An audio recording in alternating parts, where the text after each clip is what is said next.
Selamat pagi anak-anak ibu guru seluruhnya. Apa kabar di pagi hari ini?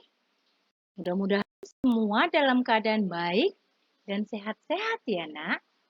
Pagi hari ini jumpa lagi dengan Ibu Kartika Raja Guru. Pagi hari ini kita akan belajar dari tema benda, hewan, dan tanaman di sekitarku. Subtema tanaman di sekitarku. Pembelajaran 5. Adapun tujuan pembelajaran kita pada pagi hari ini, yang pertama, agar anak-anak ibu guru seluruhnya dapat menulis manfaat dari bagian-bagian tumbuhan. Yang kedua, agar anak-anak ibu guru seluruhnya dapat menyelesaikan soal penjumlahan dengan cara bersusun pendek. Nah, kita akan belajar manfaat dari bagian-bagian tumbuhan. Kamu sudah tahu kan, nak? Masih ingat tidak? Apa saja yang merupakan bagian-bagian dari tumbuhan? Pasti masih ingat. Bagian-bagian tumbuhan itu terdiri dari akar, daun, bunga, batang, buah, dan biji. Jadi, ingat ya nak, kalau diurutkan akar, batang, daun, bunga, buah, dan biji. Nah, kita akan mencari tahu apa saja manfaat dari bagian-bagian tumbuhan tersebut. Nah, kamu ikuti ya nak video pembelajaran kita hari ini. Yang pertama, kamu sudah tahu, tumbuhan merupakan makhluk hidup. Ingat kan nak, yang merupakan makhluk hidup itu ada 3. Yang pertama manusia, kedua hewan, dan yang terakhir tumbuhan. Selanjutnya, kita sebagai manusia sangat membutuhkan tumbuhan untuk dapat hidup. Mengapa kita membutuhkan tumbuhan untuk hidup? Karena tumbuhan itu salah satunya tumbuhan menghasilkan oksigen. Manusia sangat perlu oksigen untuk bernapas. Jadi manusia tidak akan bisa bernapas jika tidak ada oksigen. Nah, tumbuhan juga sebagai sumber makanan dan obat-obatan bagi manusia. Kamu setiap hari makan di rumah ada sayur kan, nak?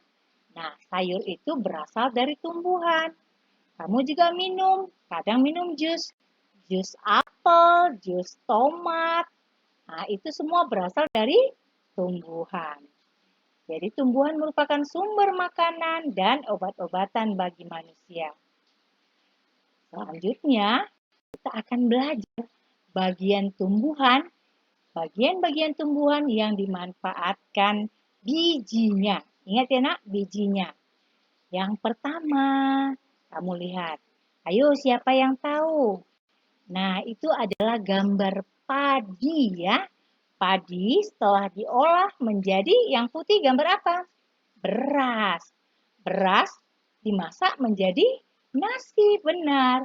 Nasi itu yang kamu makan setiap hari. Jadi, biji padi dimanfaatkan sebagai bahan pokok. Bahan pokok artinya bahan makanan yang setiap hari kamu makan ya.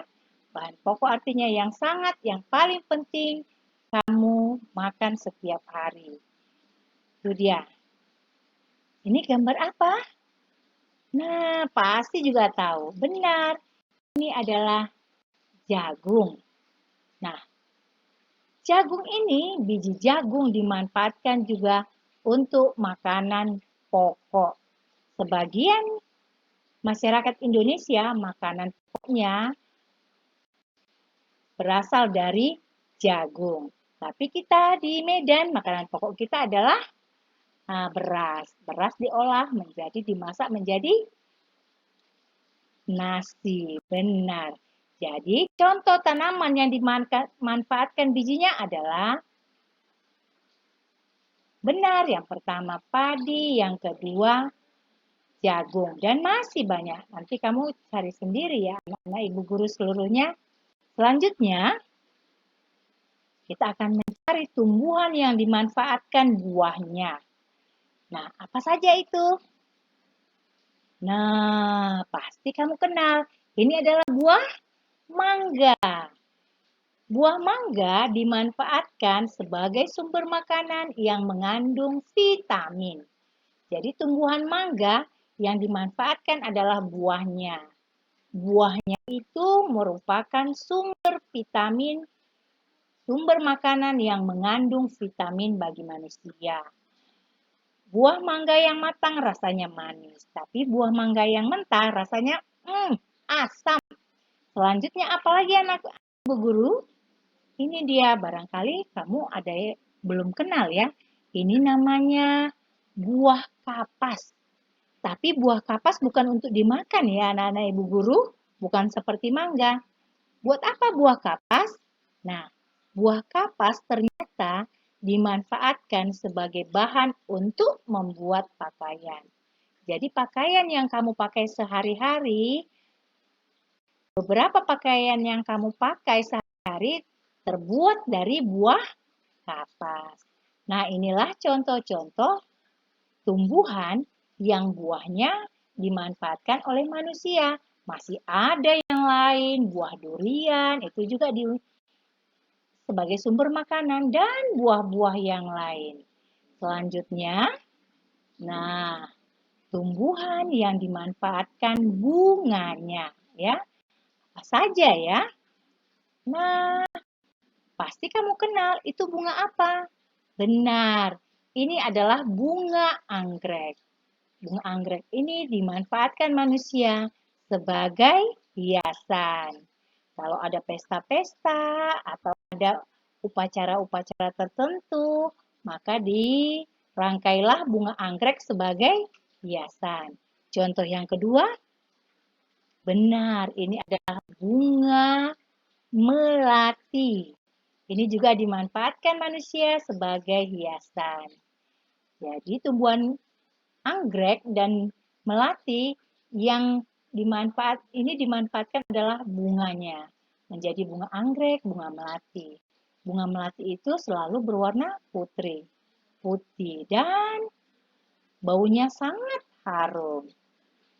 Dua-duanya digunakan sebagai hiasan. Selanjutnya, tumbuhan yang dimanfaatkan batangnya, ya, batangnya. Apa saja? Nah, kamu lihat. Adakah yang mengenal ini? Benar. Ini adalah tumbuhan yang disebut dengan tebu, ya. Pasti kamu pernah minum air tebu. Bagaimana rasa air tebu? Pasti manis. Nah, batang tebu ini dimanfaatkan sebagai bahan pembuat gula. Jadi kalau kamu melihat gula pasir yang berwarna putih atau berwarna agak kuning-kuning, itu berasal dari tebu. Jadi kamu sudah tahu ya nak, tebu pasti rasanya manis. Apalagi tumbuhan yang dimanfaatkan batangnya. Nah, ini dia. Hampir mirip kayak tebu. Tumbuhan apakah ini? Benar, ini adalah bambu.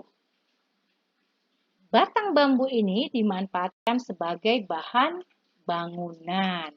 Selain bahan bangunan, kalau kamu perhatikan, batang bambu juga bisa dimanfaatkan sebagai tempat untuk membuat lemang.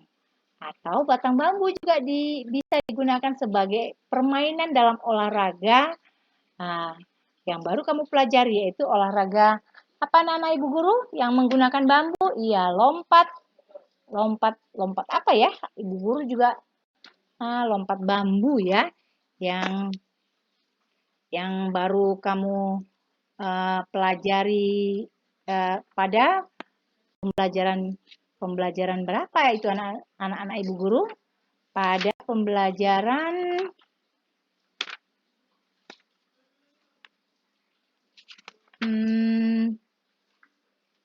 pada pembelajaran berapa? Ibu guru lihat dulu ya. Kok ibu guru bisa lupa ya? pada pembelajaran kedua, ya, pembelajaran kedua. Ada permainan apa namanya? Lompat bambu, ya, lompat bambu. Oke, selanjutnya tumbuhan yang dimanfaatkan daunnya, ya, yang dimanfaatkan daunnya. Apa saja? Kalau kamu perhatikan setiap hari, kamu juga makan sayur. Dan biasanya sayur itu yang dimanfaatkan kebanyakan adalah daunnya. Kalau anak-anak ibu guru suka makan sayur, pasti tahu itu sayur apa anak-anak ibu guru?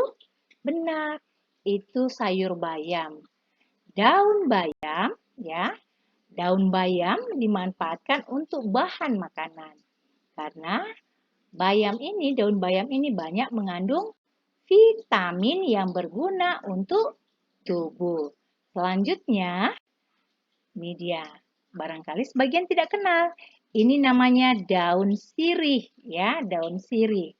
Daun sirih ini dimanfaatkan sebagai bahan untuk membuat obat-obatan. Nah, anak-anak ibu guru, inilah beberapa bagian tumbuhan yang dimanfaatkan manusia untuk memenuhi kebutuhan hidupnya. Masih banyak contoh-contoh yang lain. Selanjutnya, kita akan belajar tentang menjumlah dengan cara bersusun pendek.